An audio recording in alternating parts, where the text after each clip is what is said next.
महाराष्ट्र की राजनीति इन दिनों वैसे ही उफान मार रही है जैसे मुंबई की बरसाती नालियां पहली बारिश में। और इस उफान के बीच एक नाम फिर से सुर्खियों में छा गया है, संजय राउत। हाँ, वही पार्टी के तेज तर्रार बोलने वाले नेता, जिनकी हर बात कब न्यूज हेडलाइन बन जाए कहा नहीं जा सकता। लेकिन इस बार मामला राजनीति का नहीं, कुछ और ही है, और वो भी इतना रहस्यमय कि रात भर मुंबई में कानाफूसी चलती रही। कहानी शुरू होती है शनिवार की शांत शाम से। बाहर की दुनिया वीकेंड मोड पर थी और अंदर संजय राउत अपने परिवार के साथ समय बिता रहे थे। दिन ढलते ही उन्होंने खुद को कमरे में बंद किया, जैसे किसी गहरी सोच में खो गए हों। कई लोग कह रहे थे कि वो राजनीतिक हलचल से ब्रेक ले रहे थे, तो कई का कहना था कि वे किसी बड़े फैसले की तैयारी में थे। लेकिन असली झटका तो रात के करीब 2:30 बजे लगा, जब अचानक कुछ ऐसा हुआ कि पूरा घर हिल गया। सूत्रों के मुताबिक रात के सन्नाटे में अचानक कमरे से एक भयंकर चीख सुनाई दी। परिवार के लोग दौड़कर पहुंचे तो देखा कि संजय राउत अपने सीने पर हाथ रखकर तड़प रहे थे। उनका चेहरा पसीने से भीगा हुआ था और सांसें बेकाबू। किसी को समझ नहीं आ रहा था कि यह दर्द किसका था, सीने का या राजनीति का। लेकिन हालात इतने खराब थे कि सेकंड भर भी सोचने का वक्त नहीं मिला। जल्दी जल्दी गाड़ी निकाली गई और फटाफट उन्हें अस्पताल ले जाया गया। और अब आता है ट्विस्ट। खबरें यह भी सामने आ रही हैं कि रास्ते में लगातार 2 फोन कॉल्स आए, एक पार्टी दफ्तर से और एक किसी बड़े नेता की तरफ से। बातचीत में क्या हुआ किसी को नहीं पता, लेकिन इतना तय है कि उन कॉल्स के बाद गाड़ी की स्पीड और बढ़ गई। अस्पताल पहुंचते पहुंचते सोशल मीडिया पर भी फुसफुसाहटें शुरू हो चुकी थीं। क्या हो गया राउत साहब को? अस्पताल में डॉक्टर्स ने तुरंत जांच शुरू की। इमरजेंसी वार्ड में अलग अलग स्पेशलिस्ट बुलाए गए।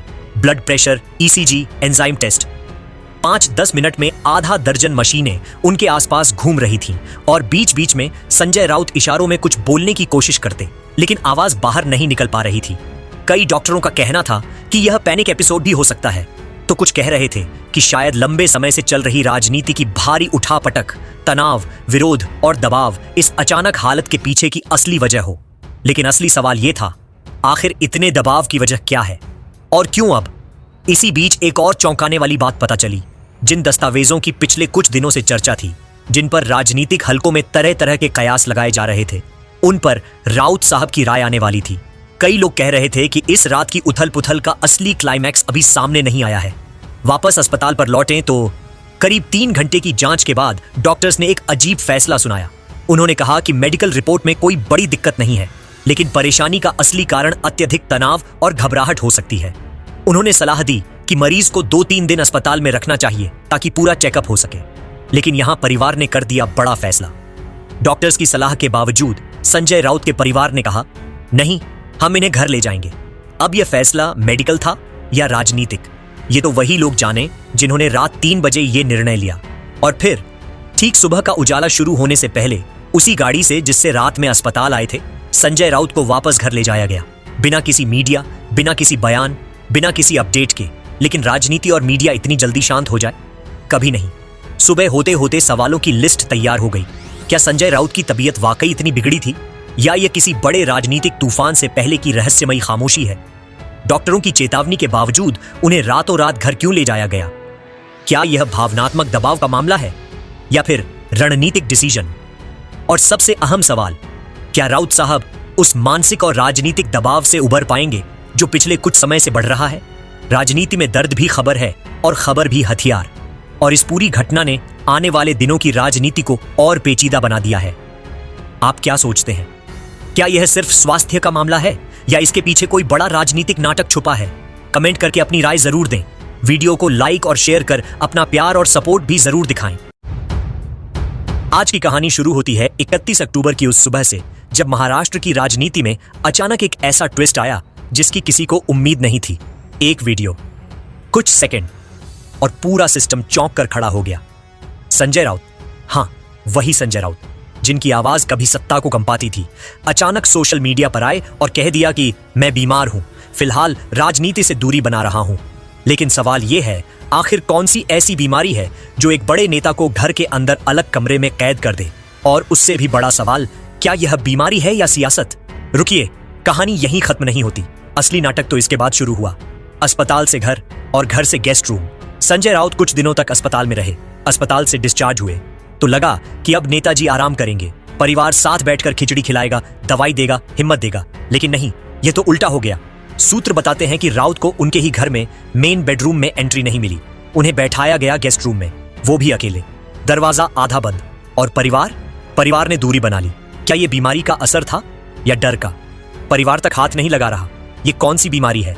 सबसे चौंकाने वाला हिस्सा ये है, खबरें आ रही हैं कि घर के लोग राउत के पास तक नहीं जा रहे, कोई छू नहीं रहा, किसी को कमरे में जाने की इजाजत नहीं। तो क्या बीमारी इतनी खतरनाक है या फिर नाम लेने में शर्म आने वाली कोई बीमारी? दोस्तों, ये सिर्फ खबर नहीं, ये बड़ी पहेली है और इस पहेली ने सोशल मीडिया पर आग लगा दी है। कोविड वाला सूट पहनकर नर्स एंट्री ले रही है। सबसे बड़ा धमाका तो ये है, राउत की देखभाल के लिए एक नर्स रखी गई है जो पूरा पीपीई गियर पहनकर ही कमरे में जाती है। हाथों में ग्लव्स, चेहरे पर मास्क, सिर तक ढका हुआ। अरे भाई, ये 2019 का कोविड टाइम है या 2025 का पॉलिटिकल थ्रिलर? अगर बीमारी इतनी खतरनाक है तो फिर जनता को क्यों नहीं बताया जा रहा? बीमारी के बहाने क्या राजनीति से ब्रेक ले रहे हैं? अब ये भी सुनिए। चर्चाएं ये भी चल रही हैं कि राउत की बीमारी असल में बीमारी नहीं, बल्कि उद्धव ठाकरे से नाराजगी का एक साइलेंट इशारा है। कुछ लोग कहते हैं कि राउत बीएमसी चुनाव से पहले खुद को किनारे कर रहे हैं। कुछ कहते हैं कि वह पार्टी पॉलिसी से असहमत हैं और कुछ का दावा है कि सियासी रणनीति है, बीमारी सिर्फ एक पर्दा है। लेकिन क्या यह सच है या जनता को गुमराह किया जा रहा है? क्या गंदी बीमारी, छुआछूत वाला मामला या कुछ और? डॉक्टर्स से बात की गई तो उन्होंने 3 संभावनाएं बताई। 1, छुआछूत वाली बीमारी जो दूसरों को आसानी से लग सकती है।